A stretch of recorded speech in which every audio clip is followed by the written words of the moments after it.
Okay, welcome everybody. My name is Jamie Bays. I'm the program director here at Rachel's Network. I am zooming in from the ancestral lands of the Nacotchtank and Piscataway people, currently known as Washington, D.C. And I am pleased to welcome you all to our Rachel's Network Catalyzing conversation, Moving Like Water with Ayanna Jolivet Mccloud. Before our speakers are introduced, I'm going to review some Zoom housekeeping tips. Please keep yourself muted if you are not a presenter and use the chat box to ask questions or make technical inquiries. Speakers will be spotlighted during this presentation and should be most visible on your screen. If this isn't true for you, you can also select speaker view. Please feel invited to update your Zoom screen name with your pronouns as I have done and introduce yourself to the group in the chat. And just a reminder that this presentation is being recorded. Now I'll pass the mic to Rachel's Network Catalyst Program Director, Shreya Durvasula. Everyone, good afternoon. I'm Shreya. I manage the Catalyst Award Catalyst program here at Rachel's Network. Thrilled to be introducing Ayanna. Ayanna and we first got connected when she received the 2024 Rachel's Network Catalyst Award. So the Catalyst Award is our signature funding into leadership development field effort. It supports and uplifts mid-career women of color in the environmental field. Funds for the Catalyst Award are provided directly by Rachel's Network funder members, and the application, the review, and selection process really weaves together efforts by women across our sector, including environmental funders, Rachel's Network members, past awardees, and other women of color leaders in this field. A link to the award is being dropped in the chat and will be provided in the resource list available with this recorded conversation. As I said, we are thrilled to feature Ayanna this afternoon. As Executive Director of the Bayou City Waterkeepers, Ayanna develops collaborative environmental justice solutions focused on water quality, wetland protection, and flood resiliency. She has led the organization in the creation and adoption of a 3-year strategic plan for the organization. She has expanded the budget through values-driven fundraising. She has launched a new communication plan, brand, website, and the organization's first Artist in Residence program. She has nearly tripled staff size with new positions in organizing, policy, communications, law, and water justice. Whew. So through her leadership, Bayou City Waterkeeper has launched research and advocacy around water infrastructure investments, as well as wetland advocacy and education centering conservation of wetlands upstream. So we're going to be learning about this and a lot more. Ayanna is also a visual artist, which I think is really important to uplift. She's a writer, she's a mother, and she enjoys learning about her watershed and basketball with her son.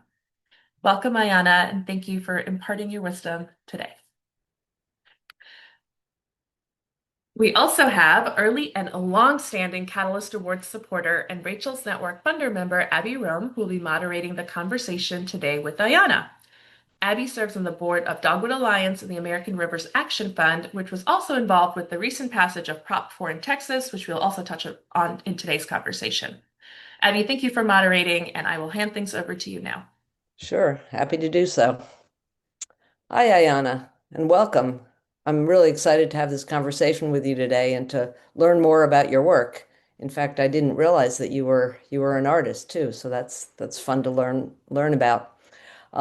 So just to start with that, actually, can you tell us a little bit about the backstory of how you went from studying art at the Art Institute of Chicago to leading water justice advocacy at Bayou City Waterkeeper?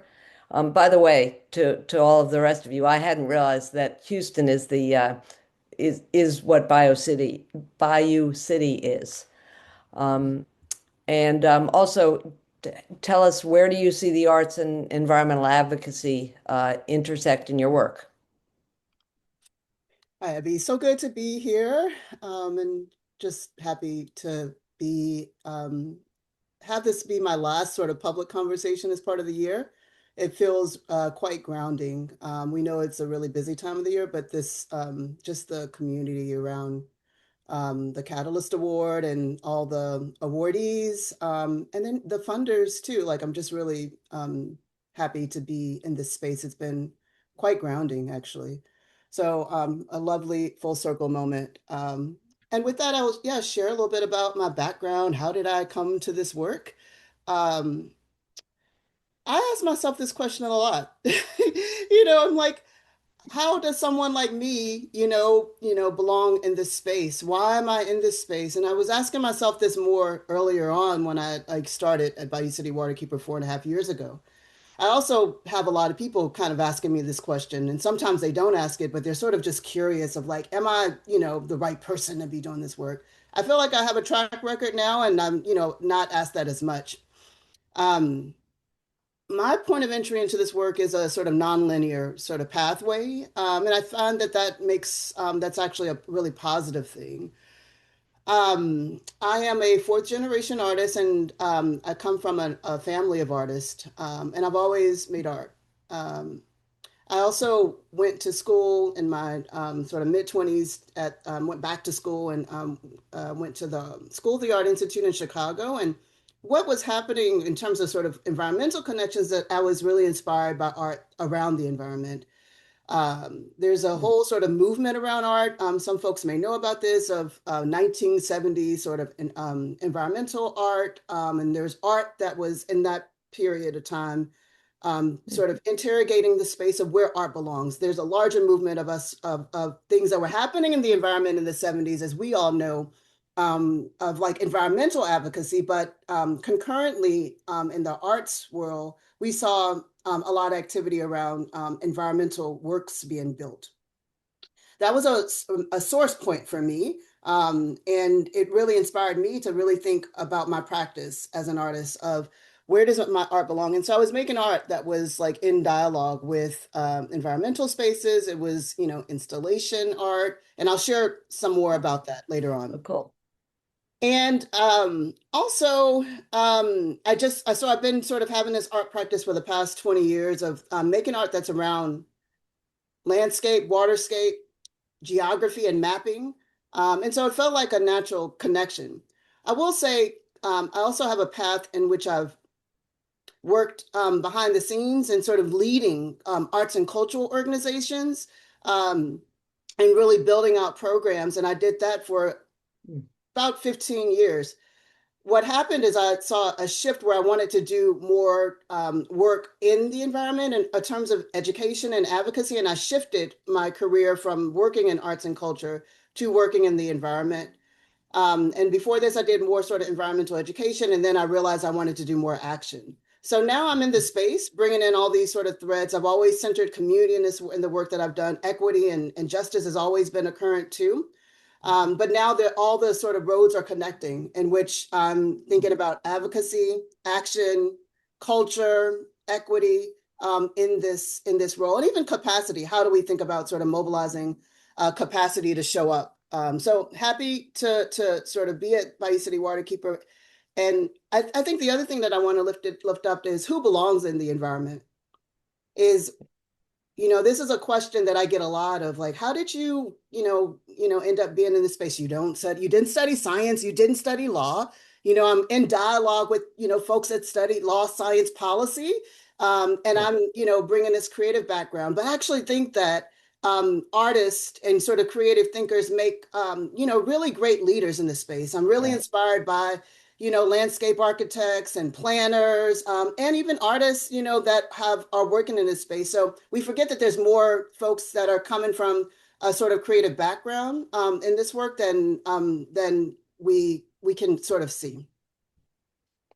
Wow, that's really cool. And I agree. The environment is here for everybody, and we're all here for the environment. So, we need all types of people.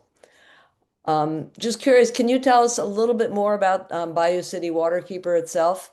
And also, just as some background, I recently learned this, I think, from you. Um, what makes waterkeepers, the waterkeeper movement in general, different from many of the other river and water protection organizations that are out there? Yeah, I've been reclaiming the history of the Waterkeeper movement, in that a lot of people don't really know about it. It has this really sort of scrappy history.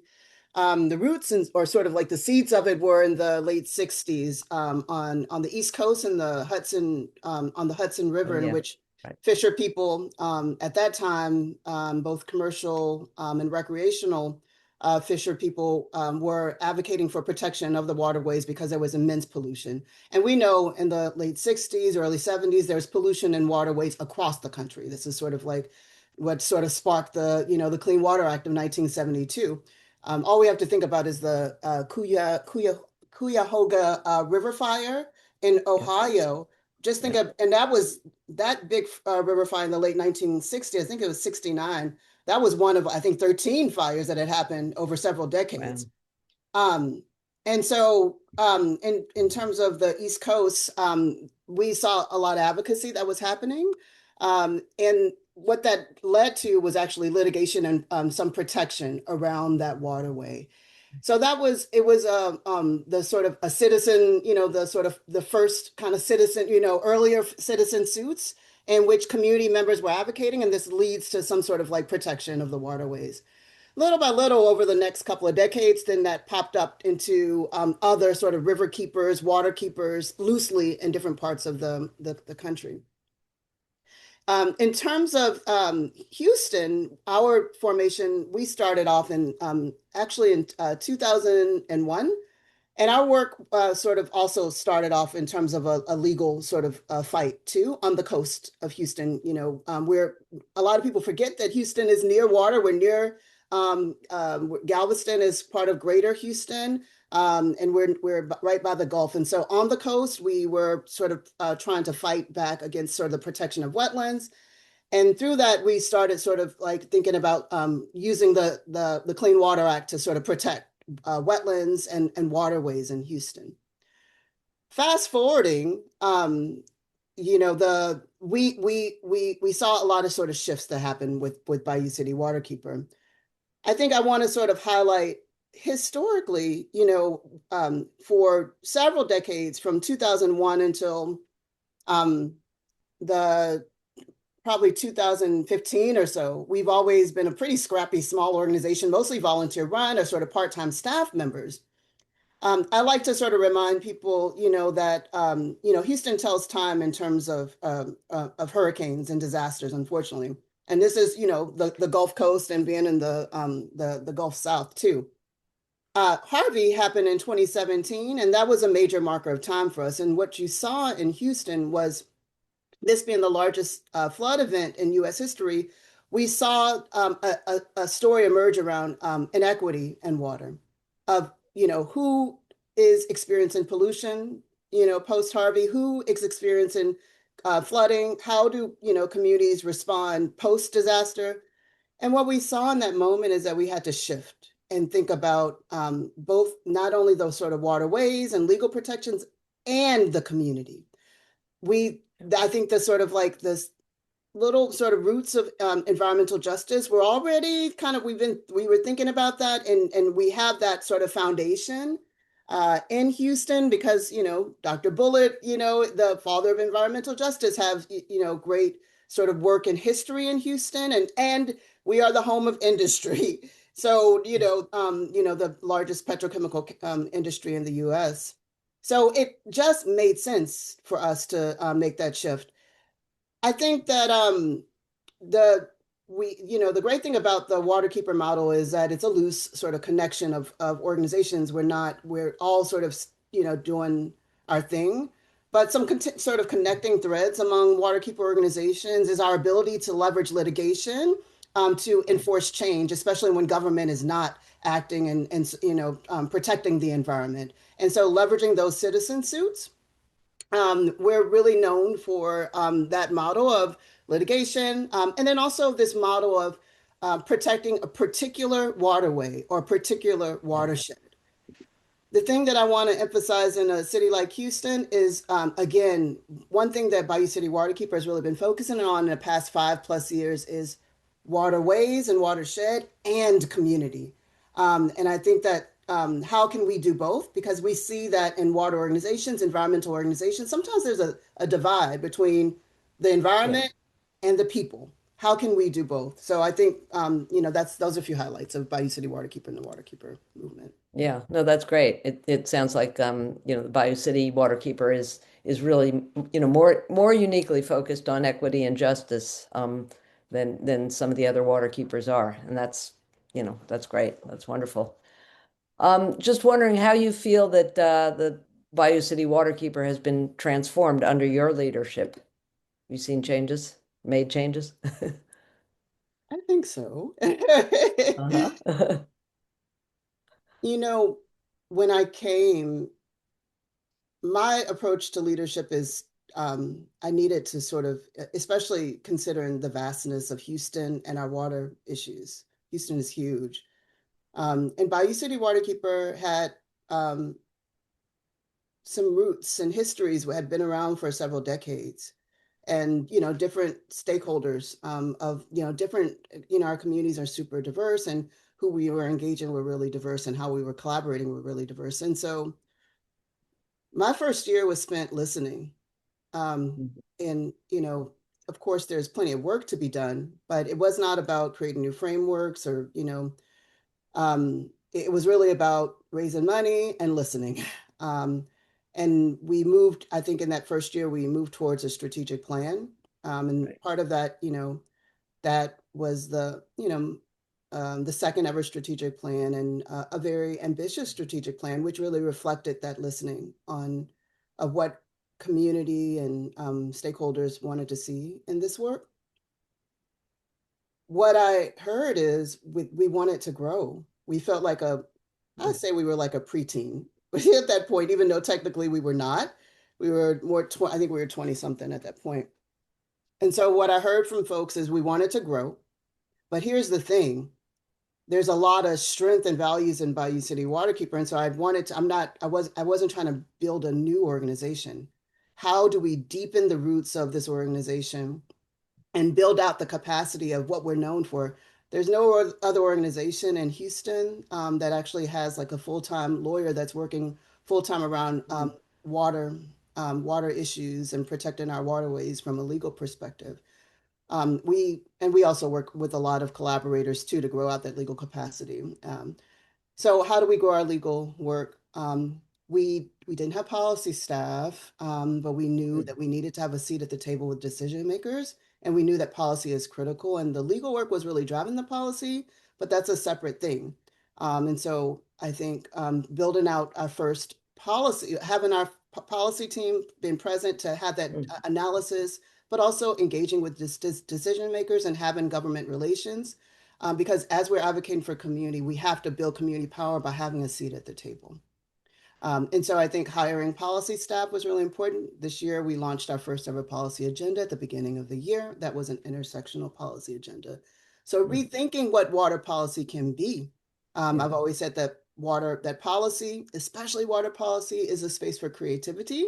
A lot of people don't really think like that way, but we are actually writing we are imagining, envisioning, and writing a future roadmap for protections of our waterways and our environments. But in that sort of beginning stage, as we vision, create, and write, that's a space to bring in more voices and inclusivity. And so I think, that's one thing is like intersectional policy and like building policy capacity. And I think the sort of biggest thing that a lot of people sort of know me for is or maybe see and not know me for, but see in this work about U City Waterkeeper recently is growing the capacity around community. We've been known for our legal work, but what I heard from staff, from board, from supporters, from community is how do we deepen our relationships in community so that the work, the legal work, the policy work, everything is rooted from the needs of the community because the community Right. knows. So Yeah. having an organizing team, having organizers, we currently have one organizer, and growing. We have the first ever a community advisory group that comes from some of our water justice zones. And then I think another thing that I'm proud of is like inserting a creative lens too. I will say that I am an artist, but I want to say that almost everybody at Bayou City Waterkeeper are creative people. And so I really love that we're bringing a creative lens. And so I'm really building off of, a creative vision for our waterways, having our first ever artist in residence, really thinking about culture as we do this work, the role of cultural strategies, and rethinking what it means to be a keeper of the waters, because there's many Yeah. communities that have deep roots that protect the water, that it's already a given that this is how they work, where there's roots in the community, there's culture, there's art, and there's action too. So those are some of the things that I'm kind of proud of. Yeah. Wow, that's very cool. We'll get back to art in a minute, but I wanted, since you spoke about the community, and the community is made up of voters, and you spoke about policy, I wanted to ask you a question about something that just happened in the recent elections, where the state of Texas had a big win for water justice with the overwhelming passage of the constitutional amendment in Proposition 4 that dedicates up to $1 billion of sales tax revenue per year to help secure the state's water supply for the next 2 decades. Would love to hear more about that success story and what comes next for Bayou City Waterkeeper and other Texas nonprofits to carry out that mission of protecting the water supply. Yeah, yeah, this was a huge win. And I think this is an opportunity to kind of talk about the importance of collaboration and relationships and connectivity and unlikely partnerships too.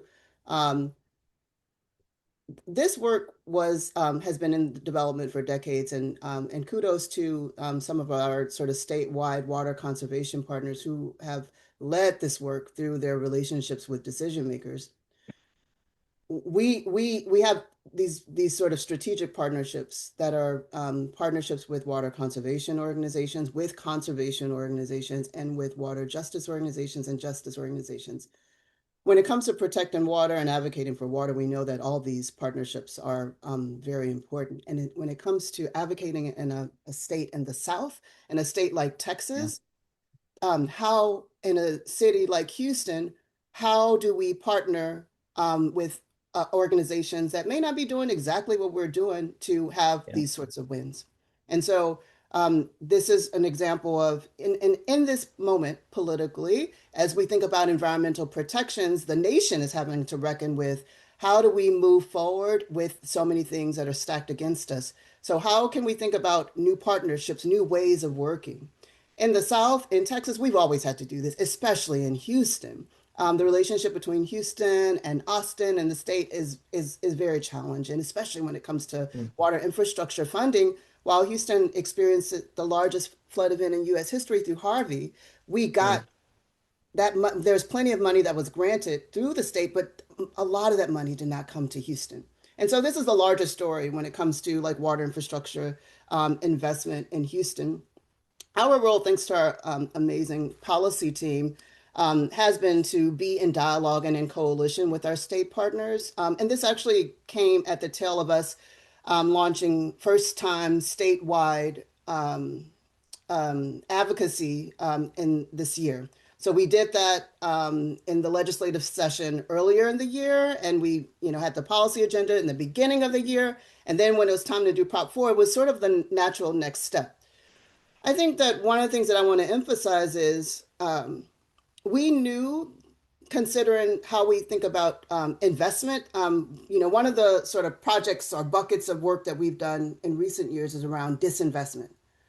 We know that it's that the law is important, the policy is important, community is important, but money is the part that we want to name. That the reason that we are experiencing a lot of the water justice issues is because of disinvestment, and so we have to name that. That there's certain areas of the watershed, there's certain communities that have historically been disinvested, and not just water, but also larger investments. Sure. Um, this is an opportunity to pull down those funds. And so we knew that we had to have be a part of this advocacy. Our role in this was around, there wasn't a whole lot of Houston presence around state around Prop 4, Mm. but we knew that there was curiosity. So folks were coming to us and asking us questions, and we were sort of a translator, and we were really playing the role of education. And so we were sort of translating, well, this is what this is, and this is what we sort of anticipate. And we've done this before with other work around investment, with our work around state revolving funds and all that. I won't get too detailed around that, but I think the thing that I want to hold on to is that this is a really sort of important and sort of once in a lifetime investment opportunity. But the thing that we've also communicated to our community, especially in urban water, like in Houston, which is experiencing urban water issues, is that implementation and a seat at the table continuously is required. That this is one of many steps that we needed to be to advocate and have this win, but implementation and accountability is critical. And so we expect that this is part of long-term advocacy to ensure that these funds are pulled down to communities in Houston. But we're really happy to see this and happy to have these sorts of partnerships. Yeah, that's so important now too. I agree, and it takes a community, you know. Um, that's great. Tell us what your biggest challenges are right now, and what are some of those lessons and challenges that other urban dwellers should be aware of in their communities, and then maybe tell us how you're addressing some of these challenges. Yeah, I think a big challenge, especially in a city like Houston, is holding industry accountable. Yeah. And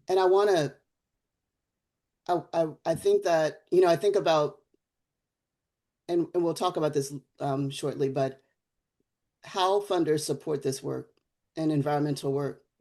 When I remember just, over 5 years ago, applying for funding to do, you didn't name advocacy when you applied for funding. Yeah. You don't say advocacy, you certainly don't say litigation. And holding industry accountable, like there's nothing attractive for a funder, some years ago. Um, but this is a reality in a city like Houston, where industry is king. And when we think about environmental protections, I mean, industry, we've always been battling industry. Again, the formation of these major environmental laws were pushing back against industry. And so I want to name that. I think that Houston, I always feel like we can learn a lot from Houston, because Houston is a place that a lot of people don't really know what to do with. If we have the largest petrochemical industry in the country. Yeah. Yeah. And as we think about climate change and a just transition and moving away from oil and gas, which is, a major source of pollution in our waterways and in our communities. What can we learn from Houston, and how can we transition? In terms of our work, I'm really proud of our work that's led by our senior legal director around. This is a newer part of our work, which is reducing industrial risk. This is mostly sort of legal work, and so this is a bucket of work in which we're pushing back against industry to hold them accountable, through legal actions around pollution in our waterways. But this is a battle, and this is Yeah. really critical in terms of the health of our community and the health of our waterways.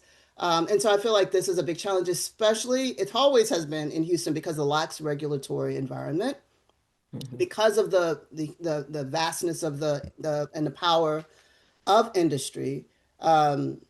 But even now, and so I think the opportunity around this is really sort of thinking about litigation and sort of scaling up litigation. I think another challenge is wetlands. I think that especially in this moment, we know what's happening with WOTUS nationally, and in Houston, we have large tracts of wetlands that Bayou City Waterkeeper has actually created a map of around 5 critical wetlands where we've mapped critical wetland areas that we can still protect, but we've lost a lot, and we know this because of Yeah. major flooding. As we experience climate change and larger storm events, our solutions actually lie in our wetlands, but how can we protect our wetlands? Bayou City Waterkeeper is known to be an organization that's protected wetlands historically. For me, I think that how to address this challenge, I'm actually quite energized by it. I'm hopeful, but this is a little bit of a long game. We have to reconnect. We have to rethink of, what wetlands are. Rethink our strategy around protecting wetlands. That number one, we have to restore connections to wetlands. A lot of people do not know what a wetland is and have not been to a wetland. And even when they go, they're like, what am I looking at? Like what are the indicators, the what is it, hydraulic sort of indicators, Yeah. there's the three indicators Plants. that we use to, what is it, Abby? Well, there's plants too, Yes, there are a lot of indicator plants that yes, yeah, yes. We gotta look at the soil. And so I think we need to go into the places that we have these policies for, these flawed policies, to connect to them. And so I feel like that's an opportunity. I do want to lift up something else that I feel is an opportunity too, is the cultural piece of connecting to environment, especially around wetlands. If we see ourselves in terms of the history in wetlands, um, and this is one example, then we can better connect with them. Wetlands are a home of, they're a place of refuge yeah, for historic communities, right, not just the plants and the animals, but people. yeah, Um, Black and indigenous people have congregated in exactly, wetlands, and I think that a lot of people of color need to I want to see us in our wetlands too. And we have histories. We have increased writings about this, the Great Dismal Swamp. yeah, I've done some personal research around wetlands in Houston too, but I think that that's also a critical piece. Is That's a huge challenge, is wetland protection. And we have the Clean Water Act, but is that enough? And how can we think about culture yeah, as we reconnect to wetlands? Yeah. sure, yeah. Well, right now the Clean Water Act is not enough at this It's point. not. It's not at all. No, um, no, especially in the South. yeah, yeah.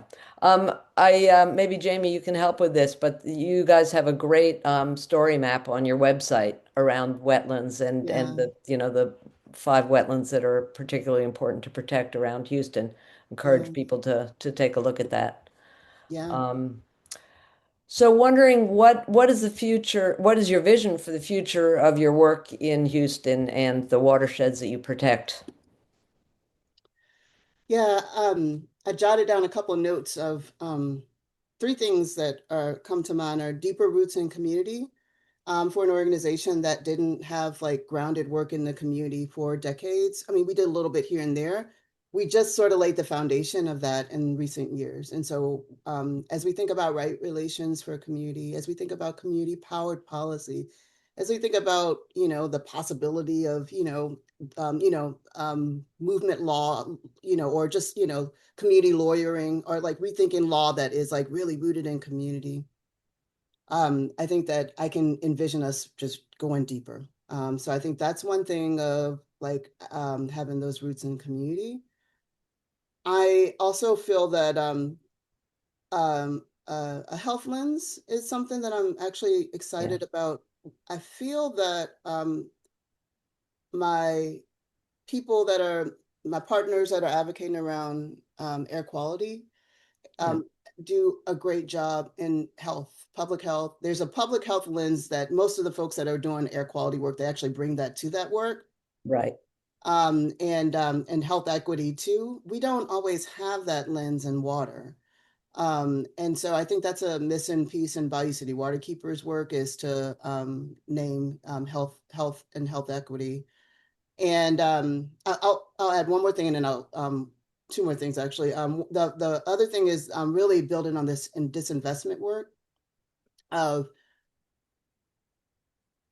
as we track places where we don't receive money, then we're also tracking spaces where we can pull down money, and then implementation of projects.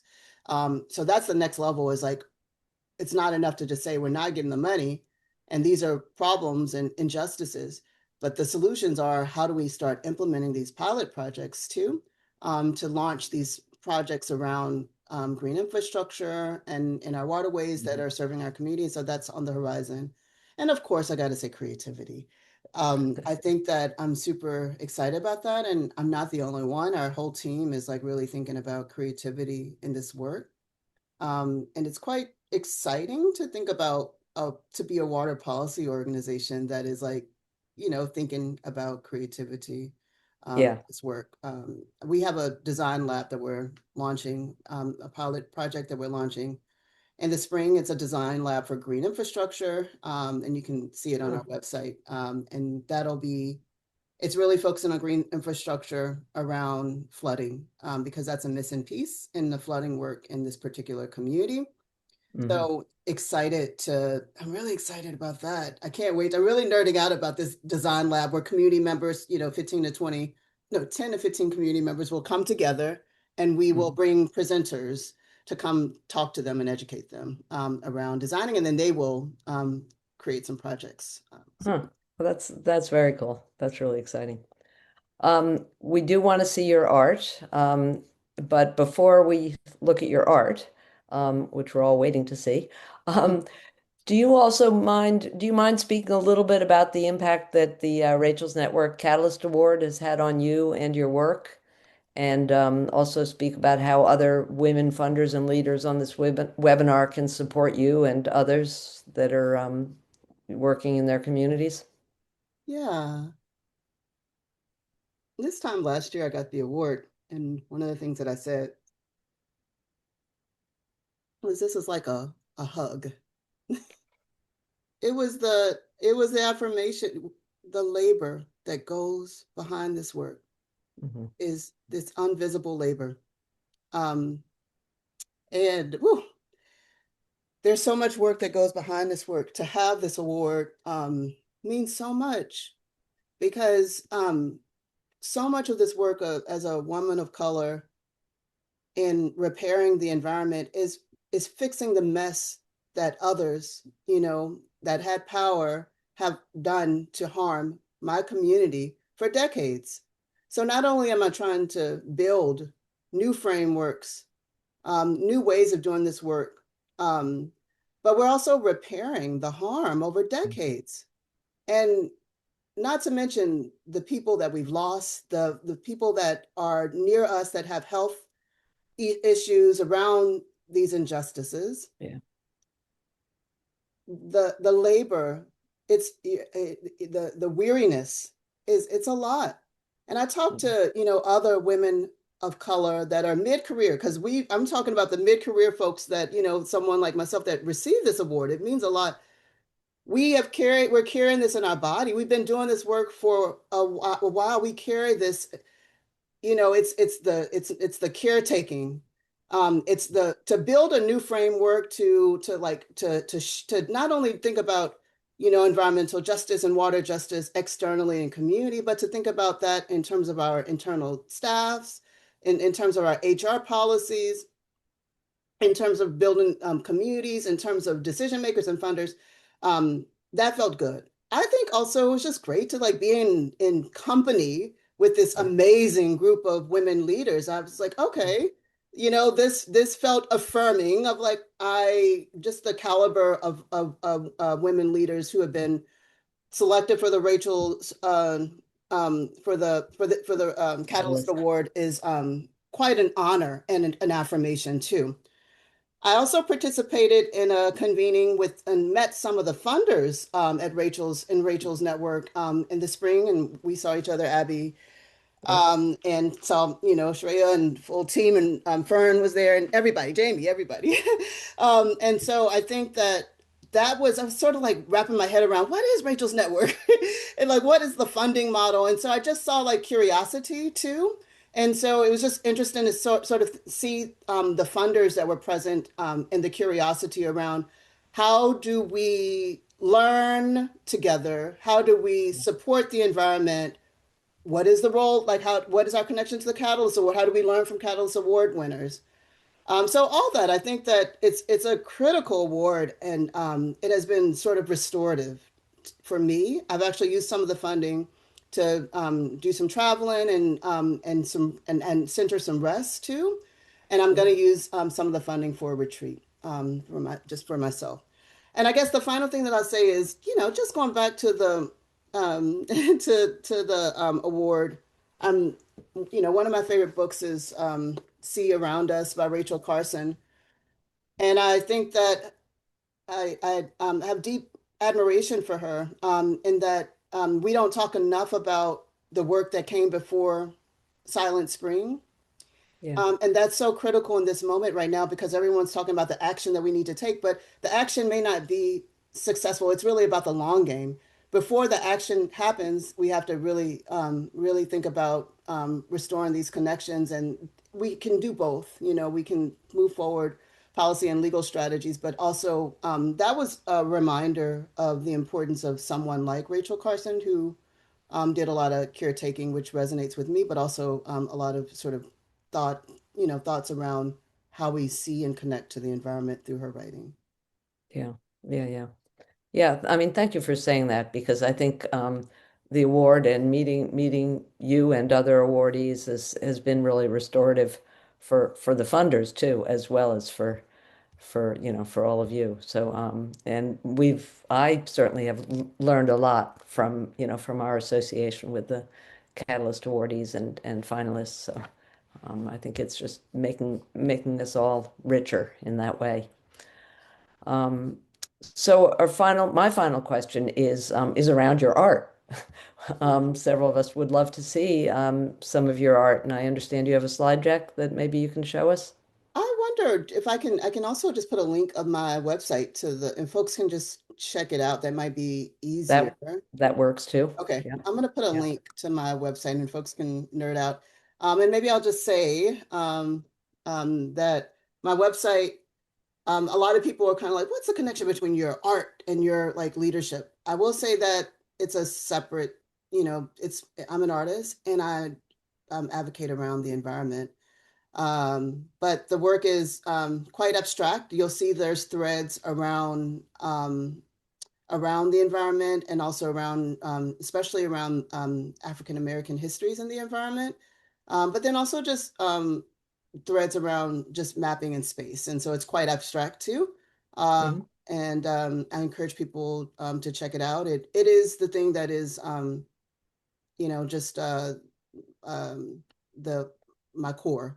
And so I just come back to it to make sure that I'm making art concurrently with the advocacy, but I think both of them are really important in my larger practice, but they don't necessarily need to be sort of forced together.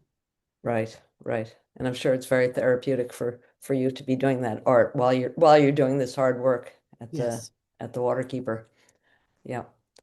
Well, thank you so much for sharing your story and telling us more about what you're doing. Yeah. I'd love to move us now towards answering some of the questions and comments from our registrants. So if people can raise their hands and ask a question out loud, or Jamie can also, handle any questions that are in the chat. So we'll turn it back over to Jamie if that's okay. Yeah. Ed put a question in the chat that I'm going to guess he's going to say out loud. So I'll have Ed join us. Come off mute. Yes, thank you very much. My name is Ed Pettit. I am president of Friends of Columbia TAP, a trials advocacy organization, and I'm on the board of Art and Environmental Architecture, Inc., founded by Kirk Ferris 40 years ago to steward James Butte Park on Buffalo Bayou. My question is, how how do we approach the issue of who owns the bayous and should be at the table for determining their future? And how do you address the tension that sometimes arises between big organizations like Buffalo Bayou Partnership and smaller grassroots efforts like ours and Save Buffalo Bayou? Yeah. Hi, Ed. Great to see you. And this is a very Houston question. So let me first do a little translating to folks that don't even know what a bayou is. A bayou is Houston is crisscrossed by bayous, and this is the sort of namesake for our city and where Bayou City Waterkeeper gets our name. It's translated to slow moving creeks, and so bayous are like rivers that go empty into the Gulf, but they crisscross our waterways, and we have a lot of bayous in Houston. And Southeast Texas as well as Louisiana. And so you see that geography there. In terms of who owns bayous, And I guess the larger question is the tension between big nonprofits, what someone called the nonprofit industrial complex, and like grassroots citizen efforts. Where do you find common ground? How do you address the tension that sometimes arises? Okay, well, there's a lot of tension. And here's what I think. You have to get to the source of the tension. We have different sort of compasses. And I think from a values oriented perspective, the question is, especially in a city like Houston, and is at what point is it a disservice to the waterways of the protection that we are the challenge with Houston is the in our connection to water is that the waterways are also, as we protect the waterways, how do we also not, cloud that in terms of like industry too. But I think in terms of power dynamics, Houston is huge and we need an ecosystem approach in terms of how we protect and show up around the water. It's huge. No one organization can do that. I think an organization like, say, Buffalo Bayou is amazing in that it's a little scrappier and it's, really, protecting a major sort of, artery of Houston, the Buffalo Bayou. It's a huge bayou and it calls out the importance of that. And I think that Buffalo Bayou Partnership, I actually think that there's value in them as well. This actually comes up, I'll be honest with you, this brings up the Prop 4 conversation. How does Bayou City Waterkeeper show up? Because we partner with all these organizations, and we know that in the end, we're serving our waterways and our community. We can't have a singular approach to doing that, and we have to that there's value in all of these different partnerships. Now, one strength that I do like about Bayou City Waterkeeper is that one of our values is bold action. We can call out people and decision makers and those in power in ways that maybe other organizations can and will not and don't want to. And so if it's a matter of sort of more of an environmental education, and I think with Buffalo Bayou Partnership, thinking about the interconnectivity of the bayous that they have sort of done through their sort of planning is really helpful. I think that there's the challenging thing with Buffalo Bayou Partnership is like the East End sort of development, and I think that I've seen some shifts and changes in how they've drawn in community and listened to community criticism, and so I say that I see the adaptability for a large organization, and I think props to them. But I think that ultimately we have to work together in different ways, and we will not always be in alignment. And I'm okay with that, especially in an organization like Bayou City Waterkeeper. Does that answer your question? Thank you. Yeah. Do we have other questions, comments from people, reactions? I have a question, but it's going to expose a lot of ignorance on my part. Ayanna, the first time I'd ever heard the words sewage justice was reading about your work. And I'm wondering if I hate to bring up a gross topic in the end of a webinar, but I'm wondering if you can just maybe take us on a little bit of a branch, how sewage justice, what it is and what that looks like in your work. Yeah, it's a great question that I wanted to actually address. Some of the waterkeeper organizations, the way that they work have been around because clean water and water quality is so central to waterkeeper organizations. Pollution, one of the main sources of pollution is untreated sewage. And so sanitary sewage overflows in a city like Houston. In some cities, it's combined sewer overflows, but it just depends on the sort of like sewage infrastructure in your city. Through the part of the Clean Water Act allows us to protect our waterways around untreated sewage. And so in our work, what that looks like is through legal work and legal analysis for quite some time, for some years, we assessed untreated sewage that was going back into our waterways and polluting our community. And this is actually a legal violation. It's a violation of the Clean Water Act, and that allowed us to have to push towards legal action, leading to bringing in the Department of Justice and leading towards the consent decree. A 15-year consent decree in which the city of Houston is required to clean up the waterways and to report monthly on untreated sewage that's going back into the waterways. The reason that we name it as sewage justice, there's a distinction between just saying, oh, we have tracked untreated sewage going back into the waterways. I think the justice aspect comes into this and how we think about what communities are getting polluted upon.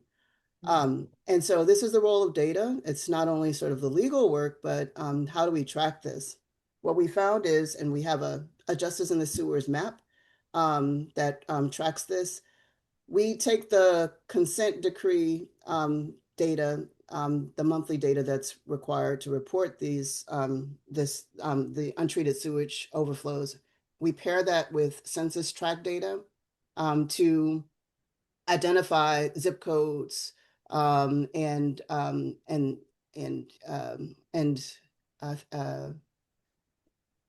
think ethnicity. I forget what else, but it's telling a larger story of injustice. And it's basically saying these are communities that are also experiencing larger injustices. And the other part is not just data from a quantity perspective, but like qualitative data. How do we go into communities to see the sewage that's coming up into communities? We've tracked that. Last year, we identified not only sewage going back into neighborhoods and to schools and playgrounds and public places into waterways, but we also identified sewage that was going back into people's homes too. This is called private sewer laterals. And so that's what we call sewage justice. We have called out because, we are going to name this, but we're also calling out that this is happening in Blacker and Browner communities who have already experienced compounded injustices. And so this is what we call sewage justice. Thank you so much. Nataki, you have your hand up. Come off mute, please. Thank you so much. Thank you so much, Ayanna. This was awesome. Just have a question around what we've all been experiencing this year. And just wondering if you've felt the need, or if your organization has felt the need to make any shifts or pivots in terms of the way that you frame the work that you do, in terms of, how you really elevate that work, in a public way. Have there been changes and shifts, given, some of the attacks and, sort of the target that has been put on organizations who are really community minded and working from a frame, of justice? One question, and maybe just as a quick follow up to that, is there anything that your organization is also doing for staff, or are you all doing anything collectively or around, just a practice of care, in this time? Because I feel like, there's so many different organizations who are out here doing this work, and there's a lot of frustration, stress even, that is happening in our current context, and just wondering, if there's shifts and pivots, and how you're framing the work. And then is there anything in particular that you're doing around a practice of care during this time? Yeah, thanks, Nataki. So good to see you, and that's a great question. This is a sort of, I think we started off this year, I forget, there were some things that were happening. I remember earlier in the year that I forget, it was like a House resolution bill that happened that where the nonprofit sort of killer bill. I can't remember what it was. Yeah. Then something happened in the spring where we were also having to sort of be in this reactive mode in space of fear. I think in terms of shifts that we've done the sort of usual things of protecting our team. I've taken staff photos off and last names, although you can still search for us and off our website, and working on, we have sort of developing risk mitigation plans, Because we are an organization that leverages litigation, we've rethought the space for litigation, but we've just been sort of more deliberate about that. But it doesn't mean that we say we just don't do that, because we know that our community needs that. And I think that we're also just thinking about sort of like not just sort of reactive litigation, but response, like how to be sort of responsive and think about it more long term. What's the long game around this? In terms of care for the staff, I believe that we've experienced, I think the staff is sort of in a space of uncertainty. And so I'm really happy to have funders that have reached out to us to support the staff through healing and health and health as well. I just had a funder that actually is supporting our team around healing and support, and just it's quite open-ended to be there for our bodies in this moment. So that's been really happy. We just did a staff trip. We have regeneration as one of our values, and we do visits. We have downtime weeks where we try to have fewer meetings. And yesterday we went out to go visit different parts of the watershed and a community garden, and just connect it with each other. And so I feel that what I found is just having spaciousness for each other and just reconnecting to each other. The work is going to be there. We're doing the work, we're doing the hard work, and we're navigating it in a different way now. And it's just quite laborious. And so how do we have more spaciousness? And how do we connect to the very element that we're advocating for? But in this moment, there's still a bit of uncertainty, and we're figuring it out. But we've made some strides in those ways. That's great. Thank you, Ayanna. Nuna, forgive me if I'm saying your name wrong. Please feel invited to come off mute, put your camera on, and ask your question.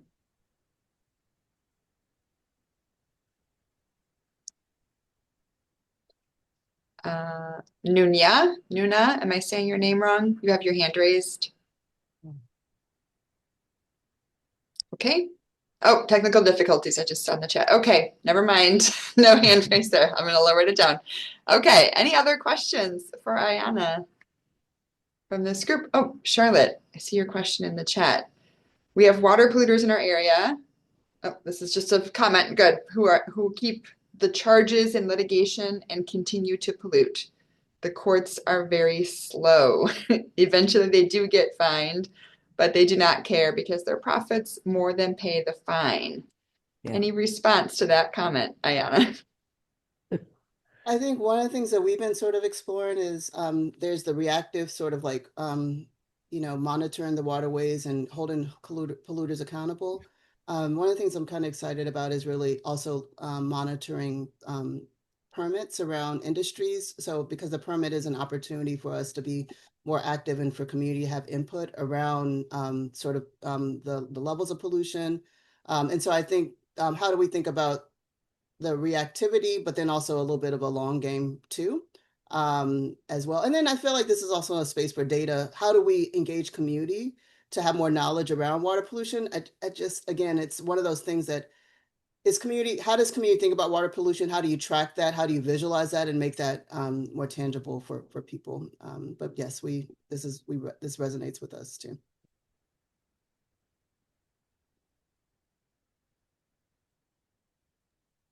Nuna was able to put her question in the chat, so I'm going to read it out. I wanted to ask about how to balance the grief of Indigenous genocide when visiting the wetlands and bayous. I'm wondering if you have any practices, Ayanna, to share for people who want to enjoy the nature, but also heavily feel that grief and the disconnect, especially right now. Yeah, such a good question. Beautiful. I think that for me, as I think about cultural strategies and our working and being in the South, when so much around connecting to water and the environment is around violence, it's about what you don't see. There's a barrier for so many communities, especially, my community, a lot of African Americans. Why don't we see ourselves in the environment? Let's name the violence there. That when I see trees, there's certain histories and connotations that are violent in Texas. When I think about the waterways and my ancestors that are at the bottom of these waterways that have been transported there, when I think about Native people and the lack of, the presence of Native people or reservations in Texas, and the violence there, I think that for me, we call out the violence. People are afraid to call out the violence. That is, we think about, and we also have to integrate cultural strategies into environmental protections. That in order for us to do that, first we have to say that these people have been killed, there's been mass killings by Native people and enslaved people. And so for me, the way that I reconcile that is I recall histories that build these stories, remind me to visit, to see these histories. And then and I go and visit these sites. I went to a couple of ports recently in Houston and Galveston, and then also in I forget the other place and just saw these markers and reminded myself that this is a place that was a port for enslaved people. And then in terms of Native people, I'm just trying to recall those histories. Those histories are not taught to my son. They're not taught to us. They've been, not only there's the violence, but there's the erasure of these histories. And so how do we piecemeal these histories? We don't always exist in the archives. So how do we go to the sites? How do we see these sites? How do we just go and spend time with these sites? And I think that, like, I'm reading this book of contested waters and thinking about the history. You can't see it yet, but look at the history of water and the history of the violence of water. But like, why do we have these injustices? Great question. It's first about naming that and not being, afraid to call out violence in terms of Native people, in terms of Black people, in terms of immigrants too. There's histories of violence in the environment, and there's reasons why there's barriers around this, and for us to feel the heaviness. Yeah. Such a good question. Thank you, Nuna. Yeah. Shreya has dropped another book in the chat. Ben outside. Yeah. Sorry. I also want to know, actually one of our other Catalyst recipients, Dr. Tiara Moore, has a story in Been Outside, which I just read this summer. It's adventures of Black women, non-binary and gender non-conforming people in nature. And so much of what you were saying, Ayanna, the connection, like you have to name the grief to then rebuild your relationship to whether it's the rivers, the mountains, whatever element of nature. And there are some great examples of practices that people found in that, so I thought that might be helpful. Okay, any other questions from the group? We probably have time for one more.